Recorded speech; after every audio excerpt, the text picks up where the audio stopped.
Here we go. Good afternoon. This is Britt Norwood. I'm the Senior Vice President of Global Channels and Commercial at Trellix, and welcome to an Inside Look. Today I'm joined by Duty Mateau, AWS Security Segment Lead, and we are going to talk a little bit about the AWS security practice. So, Duty, thank you for joining us today. Thanks for having me. Well, before we get started, maybe can you share just a little bit about your background and the role that you do at AWS? Sure. So I joined AWS over 2 years ago. Over 20 years plus experience in security. Started my career building firewalls. And then 10 years ago, as an entrepreneur, I co-founded my own company, moved to the US from Israel, so originally from Israel. Company got acquired, then been involved with a couple of other startups, take them to market and product market fit. And a couple of years ago, as I mentioned, joined AWS to lead the partner security partner strategy over here on the AWS partner network side. That's great. Well, I started my career selling firewalls, so I guess we're we both have that great background. So let's dig in a little bit because security competencies is a big topic for AWS right now. So can you just walk our audience through when we say AWS security competencies, what it means and why it's important? For sure. So first, AWS competencies is where kind of AWS partner with proven customer success and deep technical knowledge kind of prove themselves for two main audience. One is the end customer, and second is the kind of the AWS seller. So whenever a customer wants to identify a solution that addresses a challenge, it can go to the competency website and figure out who is the relevant partner solution. And on the other end, it helps us to promote validated partner solution, because any solution goes through a rigid validation, both technical and business process to validate the solution before we recommend. So in a sense, you can look into the competency as a kind of like the Gartner Magic Quadrant, so to speak. Got it. And then how many security competency categories does AWS have today? Oh, we have tens of those. So there are kind of competencies on the horizontal space, such as security, DevOps, AI, etc. And we also have verticals competencies. So all in all, we have more kind of a couple of dozens of those competencies. Okay, Where kind of security is one of the biggest one. sure. And then any plans to add new categories? And when you do, what kind of decision process do you have for doing that? Yeah, so actually we relaunched the security competency month ago with at AWS Reinforce that took place in July in Boston, Mhm. where we kind of aligned the categories and broke down by 40 use cases. So when we typically do that, so we're not doing that very often, but when we kind of do that, is we kind of taking market feedback. And again, it's all about being customer obsessed and listen to what our customer needs are, and kind of align the customer challenge with what's happening in the market, and then helping the partner presenting themselves better or in the overall partnership ecosystem. Yeah. So that's kind of the overall intention. Well, we're 100% aligned with you on partners or customer and partner success. Those are key themes that we talk about all the time, and trying to, one of the things we talk about a lot is how do we simplify the complexity of security. And I know that that's a topic that's top of mind for you as well. Is you look at this landscape and security, you've got a great background in it. It just is getting increasingly complex. And how does that impact the way that AWS looks at the market today? So I think the way so cloud is first is different from on premises. So we Mhm. need to acknowledge that, and we need to figure out kind of how's that different from the very first thing is kind of the shared responsibility model, where in on premises you as the customer owns everything from the hardware up to the data, and when you move to the cloud, you kind of split the responsibility between you as a customer and us as a cloud provider.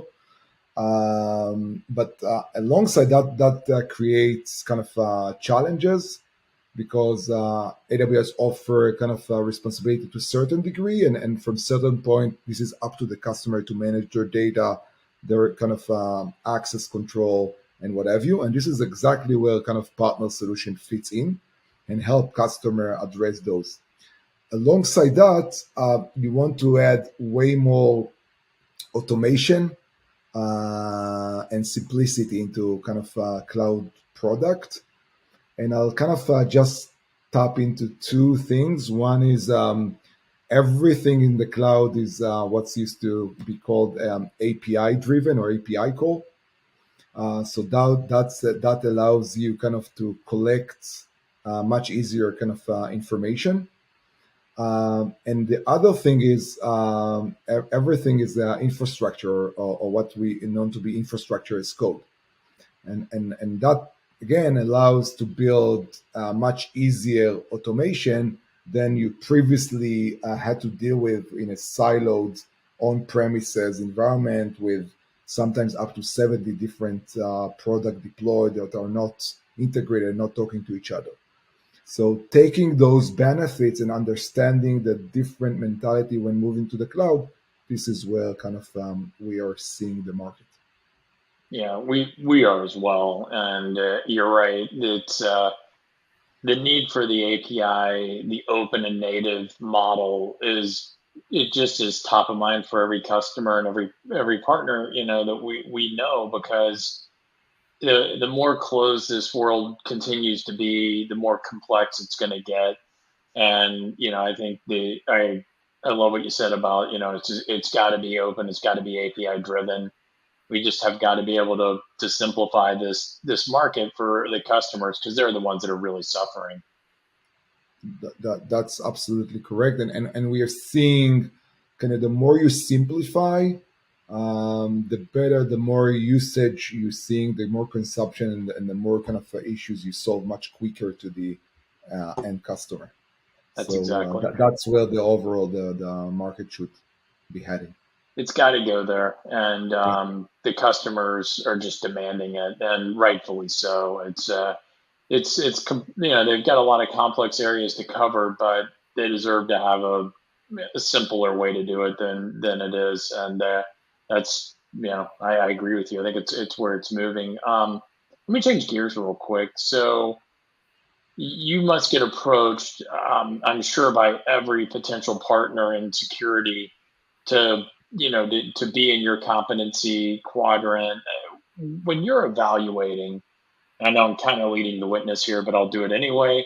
When you're evaluating a potential partner for their security, like, how do you look at them, and what are the parameters that you're going to use to choose who you want to give your recommendation to? So we're looking at them from two different angles. First, from a technical angle, that's the very first and foremost. So any partner that applies to a competency needs to go through couple of technical validation. So first and foremost, the well-architected review, then what we're calling fundamental technical review, where a solution architect go in deep and look into the overall architecture of the problem, and if they actually the product addresses what we're trying, kind of the use case that we're trying to solve for the customer. So that's the very first thing we do. When you then apply, that is a prerequisite. Then when you then apply for the competency, um, there is a very rigid list of technical capabilities that the partner needs to present. with a solution, from the way he kind of build his product, how he maintain his software, up to the feature set of the solution according to the use case that on the category which for which he applied for. In addition, since we also want to serve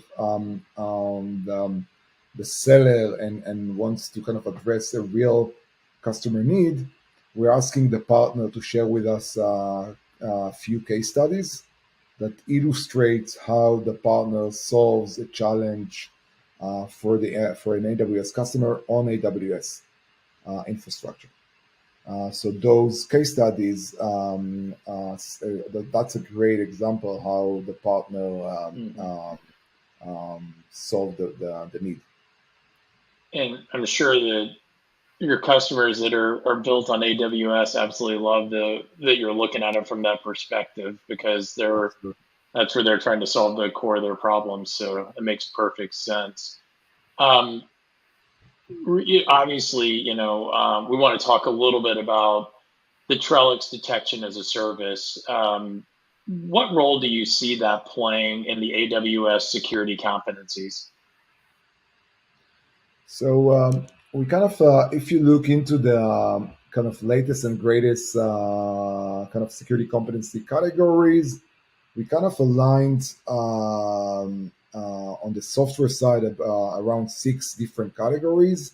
And one of those categories is threat detection and response, where you typically would see kind of solution or use cases in the space of EDR, SIEM, etc. One of those solution would be kind of cloud detection and response. So Trellix solution fits very nicely into that kind of category. Great. And yeah, well said. I think the detection and response, no matter how hard we try to defend, everybody's going to, unfortunately, there's going to be some breach somehow. And so, detection and response is certainly a category that we think is significant. I know it's getting a lot of buzz right now, but it is about how fast can you close down on dwell time and get whatever the threat is out of your environment. And that's absolutely where that product. So that's well said. That's where that product's designed to to participate and be part of your stack. So we appreciate the obviously the vote of confidence from AWS on that. Absolutely. In your role, I know we're going to run short on time. I have a couple more questions I really want to get to. But when you talk to CISOs, and I'm sure you talk to SecOp operators, what are you hearing? What's the highest priority that they seem like? What's a common priority, highest problem they're trying to solve today? So what we're hearing a lot is first, kind of obviously ransomware. That's top of mind. Other than that is how they collect all the data and normalize them, Hmm. because they have data all over the place, and kind of how you pull all the data together. So for the operator and the CISO to get a visibility into what's happening out there, so to get the posture of the environment, and then get as much accurate decision as possible. We in AWS offer a couple of solution and tools in this space, which also kind of such as guard duty, etc. But we also kind of all those integrates into the Trellix and other partner solutions as well.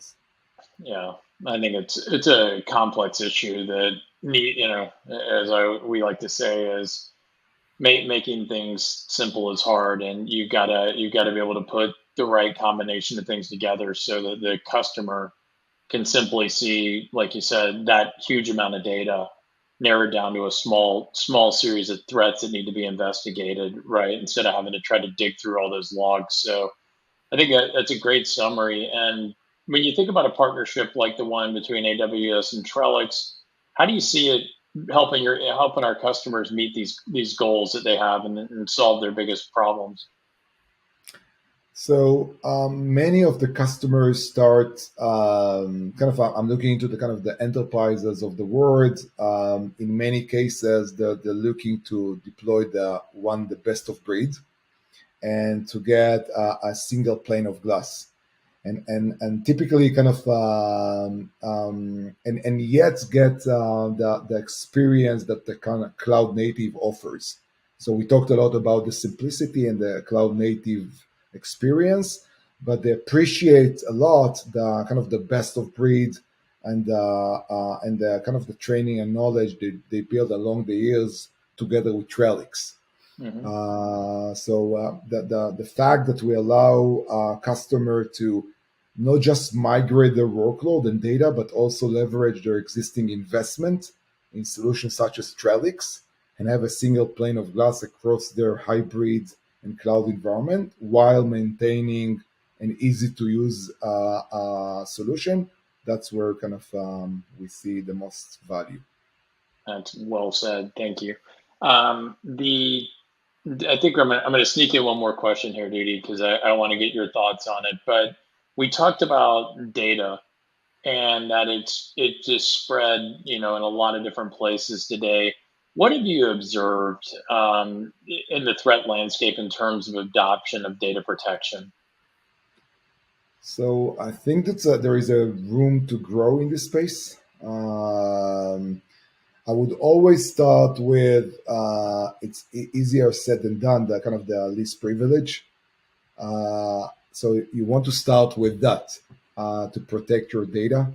But then it comes to how you identify where kind of your sensitive data is and what kind of measure or kind of defense in depth you want to build around this data to protect it as much as possible. And again, not all data are born equal. So you want to Right. first being able to posture management the data and then identify where you want to build more layers of security.